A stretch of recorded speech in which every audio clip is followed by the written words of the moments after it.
Bueno, en este videito quería mostrarles lo que son los actuadores. Básicamente, por definición, es un dispositivo mecánico que transforma la energía en fuerza o movimiento, ¿sí? Los tipos de energía que por general se utilizan son la eléctrica, la neumática o la hidráulica. Es un componente fundamental en la automatización. Convierte estas señales de control en un movimiento o una acción física, ¿sí? Dentro de los eléctricos se utiliza mucho para la energización, digamos, o la activación de motores o bobinados de solenoide, ¿sí? Muchas veces tenemos lo que son bombas que tienen motores monofásicos o trifásicos por lo general, de continuo también, en 24 voltios, ¿no? Eh, y después también los neumáticos e hidráulicos pueden ser líneas, digamos, que son presurizadas con diferentes fluidos no compresibles que generan movimientos ya sea lineales o también de válvulas, como ya lo vamos a ver en este tipo de circuitos. Los actuadores más comunes, hicimos como un listadito de cuáles serían los cilindros neumáticos e hidráulicos, que como les decía también pueden realizar movimientos lineales, motores del tipo neumáticos o hidráulicos también, o eléctricos, ¿sí? Válvulas, que las hay de mando directo, motorizadas, eh, por lo general motorreductores, ¿sí? En los cuales se mide, digamos, la posición y por ende la velocidad. Son motores que suelen tener, digamos, una reducción de engranajes y además pueden tener sensores como los que son los encoders, que miden pasos en un giro de motor, ¿sí? Entonces, por eso podemos medir tanto la posición en grados o la velocidad en revoluciones por minuto, ¿sí? Las resistencias eléctricas son otro tipo de actuadores que se utilizan por lo general para la calefacción. Eh, y bueno, y los motores eléctricos usados más comúnmente son los de inducción. Eh, Puede ser con escobillas o sin escobillas, y los paso a paso ya vienen, digamos, incluido el encoder para poder medir, en este caso, lo que son las revoluciones o la posición. Y bombas, compresores y ventiladores que por lo general se utilizan también motores de alterna, ¿sí? Ya sean monofásicos o trifásicos. Un ejemplo de válvula de control, eh, una marca muy conocida es Spirax-Sarco. Ahí tienen, acá abajo se puede ver una dirección en la cual tenemos eh, algunas hojas de datos para ver los tipos o ejemplos de esta marca. Fíjense que eh, siempre tiene la parte de la válvula propiamente dicha por donde circula el fluido, que es la parte de abajo, y acá la parte de arriba puede variar su característica dependiendo de la energía que vamos a utilizar. En este caso, tiene, digamos, un cabezal que funciona con presión, ¿sí? Presión neumática. Un actuador eléctrico sería del tipo similar a este de la imagen, en el cual vemos que la válvula propiamente dicha sigue siendo igual, de la misma manera que la anterior, ¿sí? Tiene una parte bridada para conexión al fluido que queremos controlar, y lo que cambia sería el actuador, básicamente, que en este caso es del tipo eléctrico, motor, ¿sí? En donde tenemos el listadito de lo que serían las características del control, ¿sí?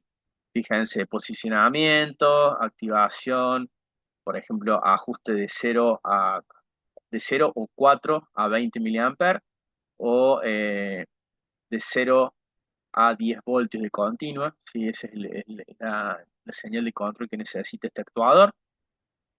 Y bueno, en qué tensión va a trabajar, si puede ser en 230, en 115 de alterna, 24 de continua o de alterna, y si en el caso de ser alterna, si es 50 o 60 Hz.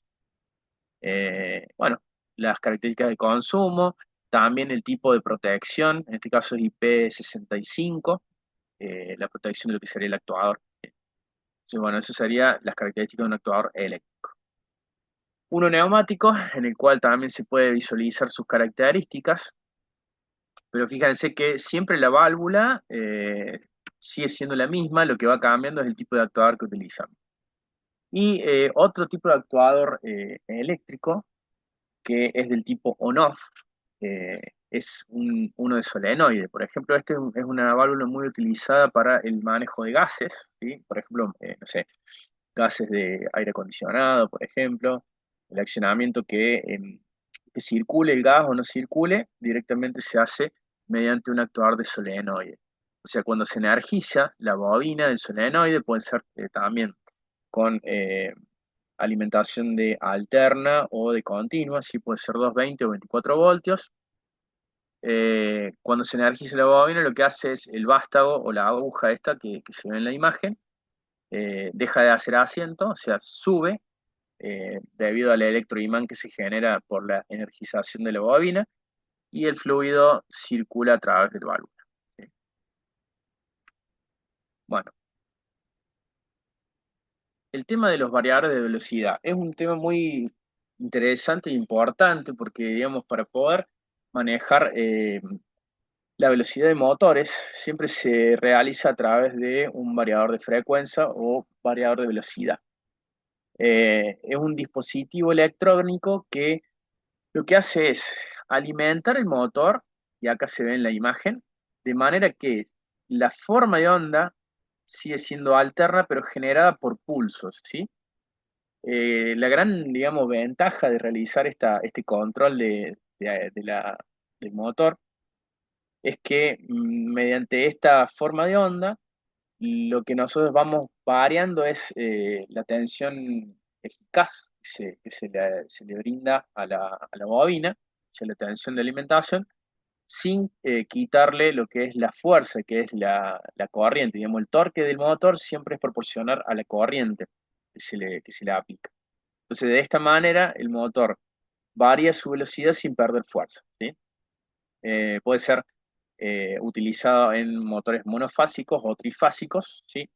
Sin afectar el consumo y además, digamos, la gran ventaja que tienen estos variadores de velocidad es que realizan, digamos, un control mucho más eficaz de los consumos, o sea, es más eficiente.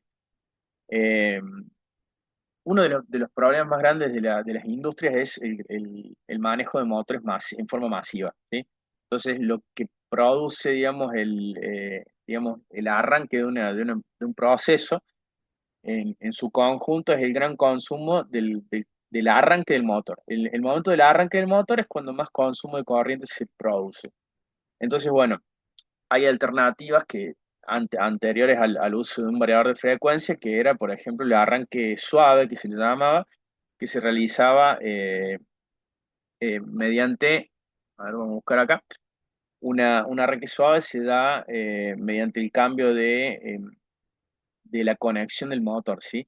Por ejemplo, un motor trifásico tiene tres bobinas, en las cuales, digamos, si nosotros alimentamos en forma de estrella o en forma de triángulo, eh, alimentamos cada bobina dándole, digamos, una alimentación de 220 a cada bobina, entre fase y neutro o entre fase y fase se le aplica 380.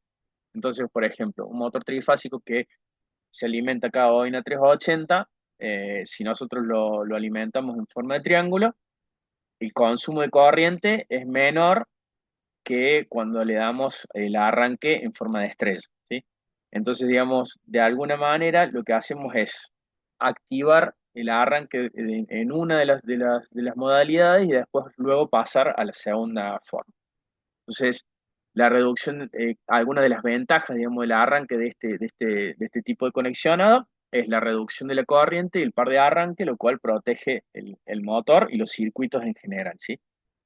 Ante el arranque de un motor, lo que se produce es un consumo alto de corriente para el arranque y luego, digamos, esa corriente disminuye con eh, digamos, el funcionamiento del motor. Entonces hacemos una conexión a estrella para el arranque y un triángulo para, digamos, el momento del régimen del motor. Entonces nos permite un ahorro de energía, prevención de sobrecargas y una eficiencia generalizada en, digamos, cualquier tipo de proceso. Todo esto que antes lo hacíamos mediante el cambio con contactores, ¿sí? Que son dispositivos utilizados para controlar el accionamiento, sería como una llave, pero electromagnética, ¿sí? Al igual que algunas válvulas tiene un solenoide que es una bobina que al energizarla permite realizar los contactos de diferentes conexiones que tienen internas, ¿sí? Por ejemplo, acá es un contactor tetrapolar, digamos, tiene cuatro polos, y cuando yo energizo la bobina entre A1 y A2, se produce la conexión entre el punto 1 y el punto 2, el punto 3 y el punto 4, el 5 el 6 y el 13 y el 14, ¿sí? Entonces, antes se hacía este tipo de conexionado mediante contactos. Con la mejora y el avance de la tecnología, pasamos a lo que son los variadores de velocidad, y los variadores de velocidad hace todo, digamos, sin, nosotros lo que tenemos que hacer es programar la forma de arranque, el arranque suave, los consumos de corriente que necesitan cada motor, y mediante modelos precargados, el variador se encarga de controlar el motor en forma autónoma, ¿sí? Entonces, bueno, justamente este tipo de variadores puede trabajar en forma, digamos, autónoma, como lo dije, en una máquina específica, y también se puede conectar a un PLC mediante la red, y nosotros controlaríamos desde la sala de control el arranque y la parada de estos motores o bombas mediante, digamos, la PC del usuario, ¿sí? Entonces tiene la posibilidad de trabajar en forma autónoma mediante una configuración, o también conexionar a una red y ser parte, digamos, de un proceso a través de un PLC. Bueno, todas estas prestaciones permiten, por ejemplo, como se ve acá en la imagen, el manejo de eh, compresores de carga, bandas, digamos, cintas transportadoras, ventiladores industriales. Estas son las aplicaciones que se le dan, digamos, al manejo de motores a través de un variador de velocidad.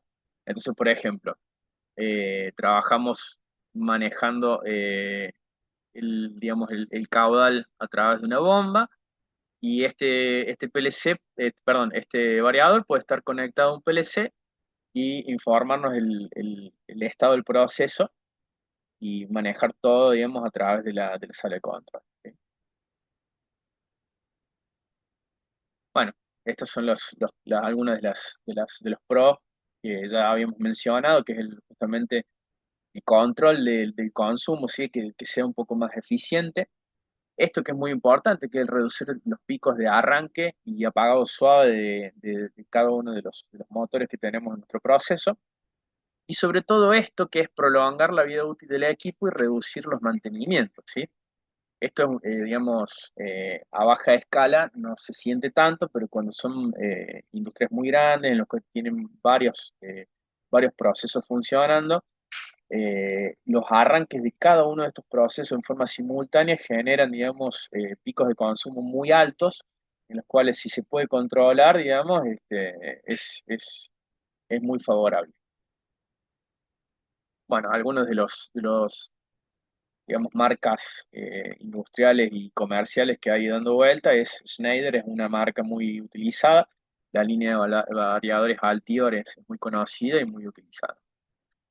Bueno, y como les decía, como para finalizar, los dispositivos utilizados para el accionamiento eléctrico, el contactor eh, es igual que lo que sería un relé o relay electromagnético, nada más que el contactor puede manejar potencias mayores, ¿sí?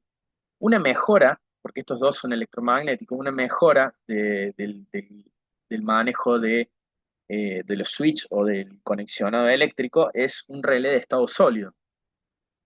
La gran diferencia del relé de estado sólido a un relé electromagnético es justamente que el control se produce a través de una señal de tensión continua, ¿sí? Nosotros podemos habilitar el paso de corriente a través de sus contactos mediante una señal de 5 o 24 voltios de continua, mientras acá digamos, se produce un contacto electromecánico. Entonces, con el tiempo, digamos, tiene mayor fatiga este tipo de dispositivos que uno de estado sólido, ¿sí? El relé de estado sólido, al energizar, digamos, con la parte de continua, automáticamente tiene, digamos, conexionado de su parte de potencia y no tiene el desgaste que posee un relé o un contactor electromecánico, que ya viene tabulado, tiene una cierta cantidad de contactos en el cual después se va, digamos, deteriorando y se debe cambiar porque ya, digamos, mecánicamente no funciona. Digamos, el relé de estado sólido puede tener un deterioro y hasta, digamos, quemarse, pero, digamos, tiene una vida útil más prolongada. Bueno, eso es todo del tema de actuadores. Queríamos agregar un videito como para aclarar un poco lo que son, para qué se utilizan y algunas de sus características.